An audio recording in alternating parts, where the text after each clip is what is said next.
En Côte d'Ivoire, le gouvernement estime le taux de croissance économique en 2016 à 9,8%. Conformément au plan national de développement, des investissements de 29 311 milliards de francs CFA sont prévus entre 2016 et 2020 pour impulser la croissance économique.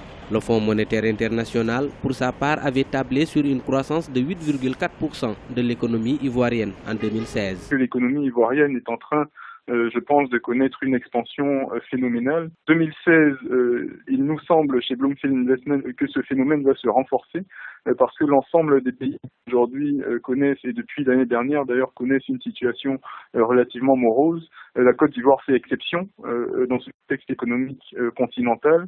Donc naturellement, les afflux de capitaux sortant du continent, je pense que la Côte d'Ivoire va réussir, à mon avis, à en capter une bonne partie. Les investissements prévus dans le plan national de développement seront financés à hauteur de 62,4% par le secteur public et 37,6% par le secteur privé. La réalisation des infrastructures et des projets de développement va aider à lutter contre la pauvreté. Les observateurs invitent l'État ivoirien à maintenir les investissements pour soutenir les secteurs de production. L'investissement va continuer d'être au cœur de la stratégie économique du gouvernement ivoirien. Je pense que c'est une bonne stratégie.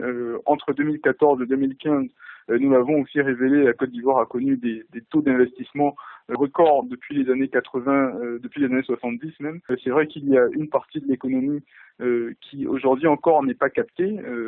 Tout le secteur informel rentre aujourd'hui dans un processus certes lent, mais quand même certain de formalisation et de régularisation.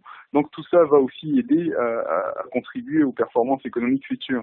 La Côte d'Ivoire est la première économie de la zone de l'Union économique et monétaire ouest-africaine. Depuis la fin de la crise politique en 2011, les Ivoiriens ont relancé la dynamique de leur économie, dont la croissance annuelle moyenne s'établit à 9%. Le pays est un leader des exportations agricoles dans le monde, notamment le cacao et la noix de cajou.